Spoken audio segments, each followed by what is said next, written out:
I'm Chip Wade from HGTV. I'm here to show you how to install Mohawk solid hardwood floors in your home.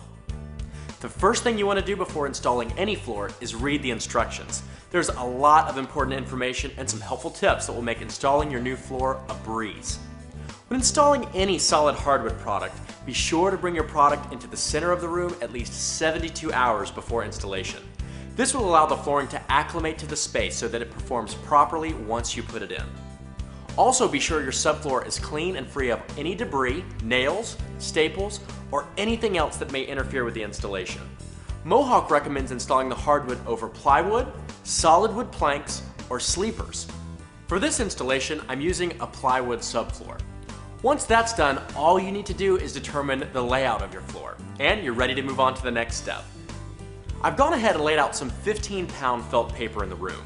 What this does is reduce the sound that can result from your hardwood floor rubbing against the subfloor. To get started, find your starting wall, then carefully mark and measure your starting line. Be careful here to give your floor room to expand.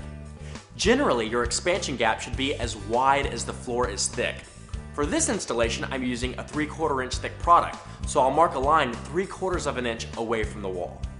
Use your line as a straight edge and lay the first row of flooring in place with the tongue facing the center of the room. Since I'm using 3/4 inch hardwood, I'm going to nail my first floor to the subfloor. If you're using 3/8 inch hardwood, you can nail, staple, or glue down your floor. Remember, no matter what method of installation you're using, be sure to use the appropriate tools and the appropriate fasteners or adhesives. For the first couple of rows, you'll need to face nail the planks in place. Be sure to do this near both ends, about 1.5 inches in, and every 10 to 12 inches along the length of the plank. I recommend pre-drilling and countersinking these holes so you can go back afterwards and fill them with matching putty for a nice even finish. You'll also need to blind nail all planks in place.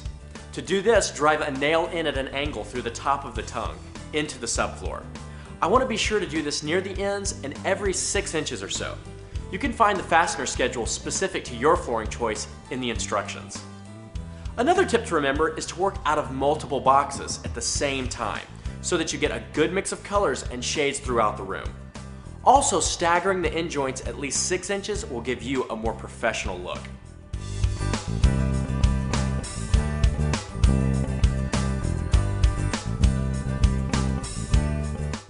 And there you have it, a beautiful new solid hardwood floor, and it was so easy. All you needed was the right tools and a little bit of know-how, and you'll be well on your way to a brand new floor that you'll enjoy for years to come.